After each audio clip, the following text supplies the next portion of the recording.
Magandang araw mga kaibigan.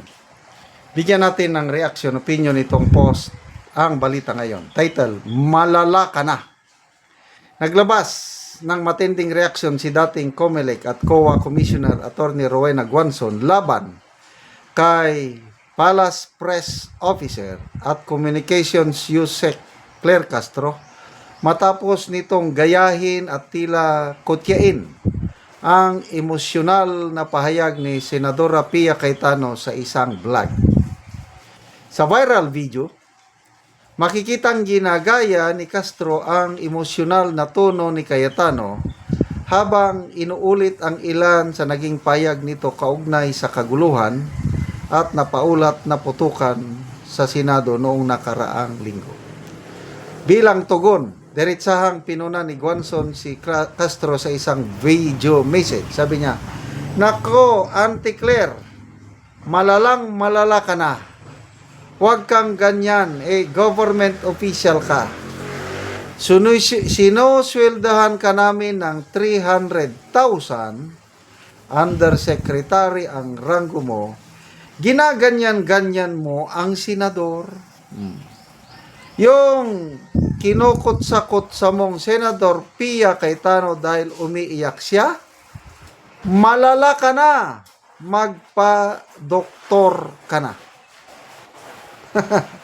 Matatanda nang naging emosyonal si Senator Pia Cayetano sa Senado matapos niyang sabihin na nasaktan siya sa umano'y kawalan ng pangungumusta mula sa isang kapwa senador matapos ang kaguluhan sa Senado.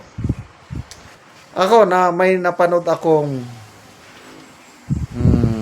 Facebook reel, video ba, ni Auntie Claire, ginagaya nga niya yung pag-iiyak-iyak ni Senator Pia Cayetano. Akala ko, baka AI, baka gawa-gawa lang yun, kaya hindi ko masyadong binigyan ng pansin. Kaya lang, talagang nakakainis. Yung gano'n na, although vlog niya yon, kaya lang, hindi mo man pwedeng sabihin na, nag-vlog ako ngayon ha, hindi ako opisyal ng gobyerno. Personal vlog ko ito. Hindi pwede yun. Hindi niya pwedeng paghiwalayin yung ano. Dahil Castro pa rin siya eh. Ito ang mahirap dahil vlogger siya. At the same time, Palace Press Officer, ano ba yan? Talaga, medyo nairita ako. Nakakainis yung kanyang vlog na ginagaya-gaya niya yung pag-iyak-iyak ni Senator Pia Cayetano. Diyan mo makikita yung karakter. Sino ba yung nagsabi na abogado? Si Attorney Edward Chico. Sabi niya, bakit ganito ang Palace Press Officer o spokesperson? Nawawalan na ang dignity ng tagapagsalita ng palasyo. And I agree. Dapat kung palace spokesperson ka, ang role sana niyan is to unite the people, is to inspire the people to support this government. Nang dahil sa isang USEC Claire Castro, kaya mababa ang ratings ng Pangulo.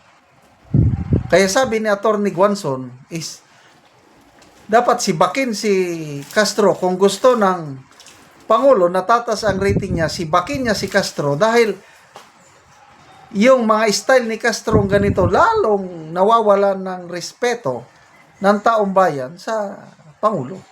Dahil ang tagapagsalita niya is parang palengkera. Hindi katulad ng example, yung spokesperson ng Office of the Vice President, si Attorney Ruth Castelo ba yun? Pag nagsalita, wow, suabe. Ganon ang mga spokesperson dapat.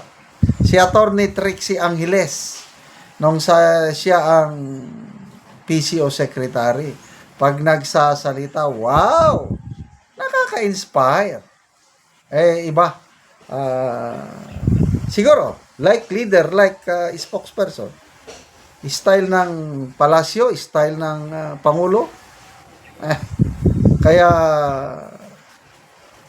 pabayaan na lang natin si Auntie Claire. Malala na talaga. Pero yun mo yan, 300,000 ang sweldo, tapos ganyanin niya isang senadora. Tama si VP Sara, sabi niya, pag nagsalita si Claire Castro, huwag niyo nang pansinin. Bakit kasi pinansin pa ni Atty. Guanzon? Ako lang, talagang naawa lang ako dito kay Senator Pia Cayetano dahil makarelate ako sa trauma na napagdaanan niya. Dahil civilian siya eh.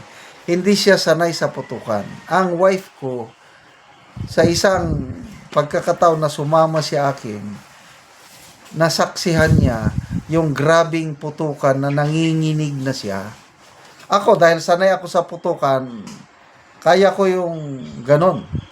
Ang wife ko, first time niyang makarinig ng ganong putukan. Kaya ganon din ang takot. Hindi lang ni Senator Pia Cayetano, kundi lahat ng senador, lahat ng mga staff nila, kasama ang media, na, ang media, kung minsan yung nagko-cover ng mga gera, sanay na rin yan. Maalala ko tuloy nung all-out war nung year 2000, si General Simato ang aming division commander sa Lanao. Pumunta si General Simato sa isang lugar, pag-uwi, inambos ng MILF yung convoy ni General Simato, kasama ang media sa kasama ang mga media from Manila, mga mainstream media. Kasama sila sa gapang-gapang dahil pinuputukan sila ng MILF. Ayan, kaya maraming mga battle-hardened media yung sumasama sa mga war correspondents. But mga senadora, So, pabayaan na lang natin si Auntie Claire Castro. Yes, magpa-check up. Ayaw nga magpa-check up ang Pangulo. Siya pa kaya? Kaya, charge to experience na lang. Anyway, malapit naman ang 2028. Yan, magbabago na ang lahat. Salamat mga kaibigan sa inyong pag-subaybay sa channel nito. Nakakatulong kayo ng maigi sa tribong talandig ng Bukidnon dahil ang sweldo natin sa channel na ito is namimigay tayo ng libreng yero at pako para makapagpatayos naman sila ng mas maayos na tirahan. Panoorin nyo ang video na ito. Karon mo na niyang mga yero nga ipanghatag sa mga tao. So bahalag nagaulan. Pangyod sila, duol gyud sila kay nalipay silang matagaan og yero. So kompleto. Nalipay daw si ate.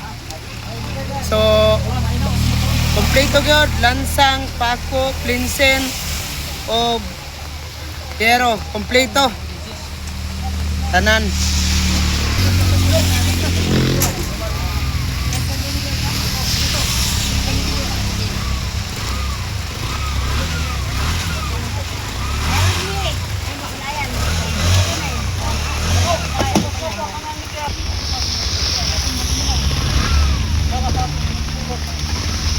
So nani sila ang matagaan.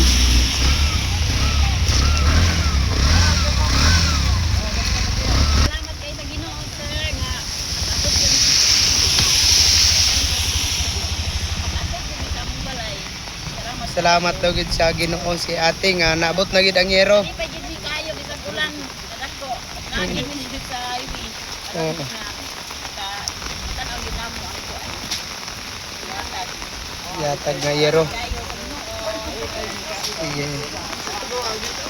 So ang uban naalang sila sa ilang balay, so magkuha lang sila karon kay ulan man nga kusog karon. So wala gid tanan nakaani tungod sa ulan.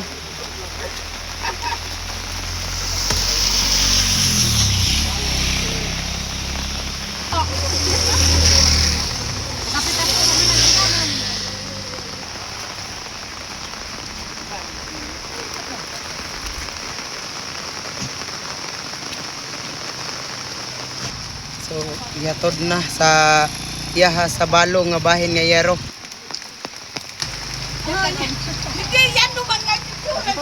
Ug karon mo na ni ang balay ni nanay sa usa ka balo. Oo, kaginuda man gid kan doon ano, ato man hano ato nos tulo.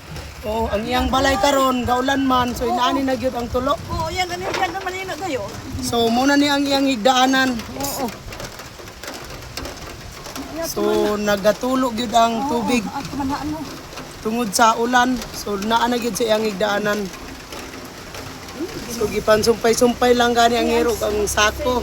So inani na gyud ang iyang pagpuyo in town Ano ni sila nanay. sa Ginoo nga naay hinabang nga sin sa apo nga naluoy gyapon sila sa apo nga lisod kayo akong kabutang kay lisod ang walay bana. So ibalo naman gud siya. Kanami, wala na biya akong magkasampit, di ko pagkasampit og anak. Oo, Lisod na. salamat. Salamat kaayo sa naga dunir sa sinsa. Salamat sa Ginoo, Ginoo. Yan lang hinanugit sa tigtig yung kuminginon kay do na wa ka na kusin. Oo, sige, salamat kayo nanay. Salamat sa iyo sa tulong si Bibo. Oo, sige nanay.